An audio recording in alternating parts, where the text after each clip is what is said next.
1900 یا 2000 سال تک 1900 یا 2000 سال تک مسلسل یہ اسی ذلت و رسوائی کا سامنا کرتے ہیں اور پوری دنیا میں انہیں حقارت کی نظر سے دیکھا جاتا ہے۔ پھر برطانیہ نے جب یروشلم پر قبضہ کیا تو وہاں پر پھر انہوں نے اسرائیل کو آباد کیا دوبارہ۔ اسرائیل کو آباد کرنے کے بعد انہوں نے فلسطین ہی کی سرزمین پر ایک ناجائز بچے کو جنم دیا جسے آج اسرائیل کہتے ہیں، اور 2000 سال سے دربدر ہونے والی قوم کو ایک بار پھر یکجا کرنے کی خاطر انہیں اسرائیل میں دوبارہ بلوایا گیا۔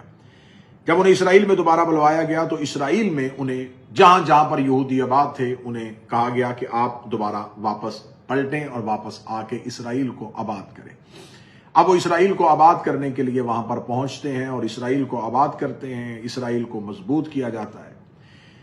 اب یہاں پر یہودیوں اور عیسائیوں کا ایک خفیہ معاہدہ ہوتا ہے۔ وہ خفیہ معاہدہ یہ ہوتا ہے کہ عیسائیوں کے نزدیک یہ ہے کہ حضرت عیسیٰ جو ہیں وہ جب زمین پر دوبارہ اتارے جائیں گے تو حضرت عیسیٰ علیہ السلام جو ہیں وہ اسی یروشلم میں دوبارہ آئیں گے اور حضرت عیسیٰ علیہ السلام یہیں سے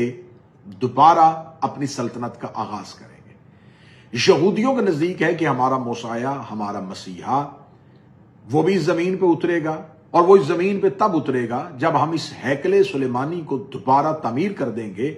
اور اسی تخت داؤدی پر اس کو لا کے بٹھایا جائے گا، اسی تھرون آف ڈیوڈ پر اس کو بٹھایا جائے گا۔ یہ تھرون آف ڈیوڈ کی کہانی بھی ذرا ایک تھوڑی مختلف ہے کہ اسی پتھر کو وہاں سے نکال کے پھر یہ آئرلینڈ منتقل ہوتا ہے، آئرلینڈ کے بعد یہ اسکاٹ لینڈ جاتا ہے، اسکاٹ لینڈ کے بعد یہ دعویٰ کرتے ہیں یہودیوں کا دعویٰ ہے کہ وہ آئرلینڈ کے بعد اسکاٹ لینڈ اور اسکاٹ لینڈ کے بعد انگلینڈ، اور اس وقت بھی وہ انگلینڈ کے ایک church Westminster Abbey church جو ہے اس پر وہ موجود ہے، اور یہودیوں کا یہ دعویٰ ہے، عیسائیوں کا یہ دعویٰ ہے کہ آج بھی انگلینڈ کی جس بھی کوئی کوئن ہو اور اس کی جب تاج پوشی کی جاتی ہے تو وہ اسی پتھر پر بٹھا کے کی جاتی ہے۔ ان کے نزدیک وہ پتھر متبرک ہے، لیکن یہودی یہ کہتے ہیں کہ ہم اس پتھر کو دوبارہ واپس لے کے جائیں گے اپنے ٹیمپل، اپنے ہیکل سلیمانی پر، جب ہم فلسطین پر یعنی کہ اسرائیل پر دوبارہ اپنا نظام حکومت قائم کریں گے تو ہم اس کو لے کے جائیں گے اور پھر ہمارا مسیحا جو ہے وہ اسی پر آئے گا۔ اب پھر جب دوسرے ایک دور میں جب انگریز جو ہیں وہ ان کو وہاں پر آنے کی اجازت دے دیتے ہیں تو پھر اس کے بعد یہ دوبارہ آباد کر دیا جاتا ہے۔ اب تھوڑی سی تاریخ میں یہ بتاؤں گا کہ اسلامک پوائنٹ آف ویو سے ہے کہ 638 میں مسلمانوں نے اس شہر پر قبضہ کر لیا تھا، اور یہ مسلمانوں کی خلافت کا دوسرے خلیفہ کا دور تھا جب اس کو فتح کیا گیا تھا، اور اس کو فتح کرنے کے بعد یہاں پر ایک مسجد تعمیر کی گئی تھی۔ اب اس مسجد کی تعمیر کرنے کے لیے مسلمانوں کے پاس یہ ہسٹری تھی کہ کیونکہ حضرت ابراہیم علیہ السلام جو ہیں وہ یہاں پر انبیاء کا ایک سلسلہ رہا ہے، اور یہاں پر حضرت ابراہیم علیہ السلام نے کے دور میں حضرت ابراہیم علیہ السلام نے یہاں پر ایک عبادت خانہ بنایا تھا، اور اس کے بعد مختلف انبیاء، اور پھر اس مسجد کو مسجد اقصیٰ کہا جاتا ہے، اور اسی مسجد اقصیٰ ہی کے عنوان کے ساتھ دوسری خلافت کے دور میں یہاں پر ایک مسجد کی بنیاد رکھی گئی، اس مسجد کی دوبارہ تعمیر نو کی گئی، اس مسجد کو بنایا گیا۔ پھر اس کے بعد اموی حکمرانوں کا دور آتا ہے، اور 691 میں اموی حکمران جو ہیں وہ عبد الملک بن مروان جو ہے وہ اسی مسجد کی تعمیر نو کرتا ہے۔ پھر 1187 میں صلاح الدین ایوبی جب صلیبیوں کو شکست دیتا ہے تو وہ شکست دے کے جہاں سے باہر نکال دیتا ہے۔ پھر 1229 میں فریڈرک دوم نے بغیر لڑے ہوئے ایک رومی جرنل جو ہے وہ اس پر اپنا قبضہ کر لیتا ہے۔ 1244 پہ پھر دوبارہ مسلمان اس پر قابض ہو جاتے ہیں، اور پھر 1517 میں سلیم اول سلطان جو ہے یروشلم کو عثمانی سلطنت میں شامل کر دیتا ہے، یہ سلطنت عثمانیہ کا حصہ بن جاتا ہے۔ 1917 میں انگریزی جنرل اینل جو ہے وہ عثمانیوں کو جب شکست دیتا ہے، سلطنت عثمانیہ کو تباہ کرتا ہے، تو تباہ کرنے کے بعد وہ اس شہر میں داخل ہو جاتا ہے۔ پھر 1947 میں 1947 میں اقوام متحدہ جو ہے وہ اس شہر کو، فلسطین کو، یہودیوں کے ساتھ 2 حصوں میں تقسیم کر دیتی ہے، اور تقسیم کرنے کے بعد 1948 میں اسرائیل کی آزادی کا اعلان کر دیا جاتا ہے، اور شہر اسرائیل اور اردن میں تقسیم کر دیا جاتا ہے۔ اب یہ سارا سلسلہ میں نے اسلامک پوائنٹ آف ویو سے بھی پڑھا اور ہسٹری کے پوائنٹ آف ویو سے بھی پڑھا۔ اب یہاں پر اس وقت جو جنگ چل رہی ہے، اس جنگ کے ساتھ 3 طرح کے مذہب جو ہیں وہ انوالو ہو چکے ہیں، عیسائی، یہودی اور مسلمان۔ یہ 3 ہی مذہب ہیں جو اس زمین پر قائم ہیں۔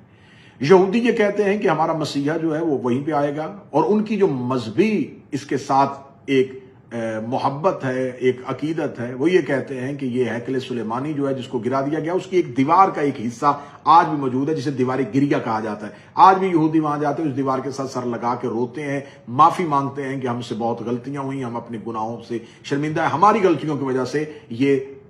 سارا نظام حکومت ہمارے ہاتھ سے چلا گیا اور یہ تخت ہمارے ہاتھ سے چلا گیا۔ اب ان کا یہ کہنا ہے کہ ہم دوبارہ جب ہیکل سلیمانی کو دوبارہ اس کو بنائیں گے، اس ٹیمپل کو دوبارہ تعمیر کر لیں گے، دوبارہ تعمیر کرنے کے بعد پوری دنیا کے یہودیوں کو یہاں لا کے آباد کیا جائے گا، اور یہاں پر آ کے ہمارا مسیحا جو ہے وہ اسی تخت داؤدی، اسی تھرون آف ڈیوڈ کے اوپر بیٹھے گا، اور بیٹھنے کے بعد پھر پوری دنیا میں یہودیت کا راج ہو جائے گا۔ اب جسے وہ مسیحا کہتے ہیں، مذہب اسلام میں اسے دجال کہتے ہیں، مذہب اسلام میں اس کا نام دجال ہے۔ عیسائی کہتے ہیں کہ ہمارے نبی، ہمارا مسیح، یعنی کہ وہ ہمارا اپنا نبی تو نہیں کہتے، ہم اسے نبی کہتے ہیں، وہ معاذ اللہ اسے ابن اللہ کہتے ہیں، خدا کہتے ہیں، کہ وہ وہاں پر آئیں گے اور وہ وہاں سے آ کے اپنی سلطنت کا آغاز کریں گے، اور پھر پوری دنیا میں عیسائیت کا راج ہو جائے گا۔ مسلمانوں کا اور بالخصوص مذہب جعفریہ کا پوائنٹ آف ویو ہے کہ ہمارے آخری آقا و مولا، ہمارے صاحب العصر تشریف لائیں گے، اور تشریف لانے کے ساتھ ان کے ساتھ جو انبیاء آئیں گے، انہی انبیاء میں حضرت عیسیٰ بھی ہوں گے، اور ان کا مقابلہ دجال کے ساتھ ہوگا۔ اب وہ دجال وہ ہے جسے آج یہودی اپنا مسیحا کہتے ہیں۔ آج پوری دنیا کی نظریں اسی ٹیمپل کے اوپر چلی گئی ہیں، پوری دنیا کی نظریں اسی مسجد اقصیٰ کے اوپر چلی گئی ہیں، اور پوری دنیا کی نظریں اور نگاہیں وہاں پر مرکوز ہو چکی ہیں۔ اب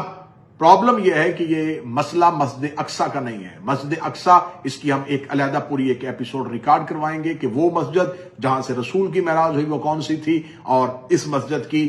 تاریخی حیثیت کیا ہے۔ لیکن بالآخر یہ انبیاء کے اترنے کی جگہ ہے، بالآخر یہ نبیوں کی جگہ ہے۔ حضرت سلیمان ہمارے نبی تھے، حضرت داؤد ہمارے نبی تھے۔ اس کے بعد بنی اسرائیل جو ہے، جس طرح انہوں نے اپنے انبیاء کی توہین اور تکذیب کی تھی، اب وہ چاہتے ہیں کہ دوبارہ ہم ایک دفعہ زمین پر اپنی بادشاہت کو قائم کریں دجال کے ذریعے سے، جسے وہ دجال اپنا مسیحا کہتے ہیں، اسے ہی ہم کہتے ہیں جس سے سرکار ولی العصر قیام فرمائیں گے، اور وہ ان کے رستے میں آئے گا، اور سرکار وارث زمانہ کے لشکر کا اس کے ساتھ آمنا سامنا ہوگا۔ ہم سلسلہ وارث اقساط کو لے کے آگے چلتے رہیں گے۔ گفتگو طولانی ہو گئی ہے، انشاءاللہ آنے والی ویڈیوز میں مزید تفصیلات آپ تک پہنچائیں گے۔ دعا فرمائیں کہ ہمارے آقا و مولا کے ظہور کے لیے جو نشانیاں مکمل ہونے کے قریب ہو چکی ہیں، میرے آقا و مولا اب جلد تشریف لائیں تاکہ حق اور انصاف کا بول بالا ہو سکے۔ اپنا اور اپنے گھر والوں کا، اپنے احباب کا خیال رکھیے گا، دعاؤں میں یاد رکھیے گا۔ السلام علیکم یا علی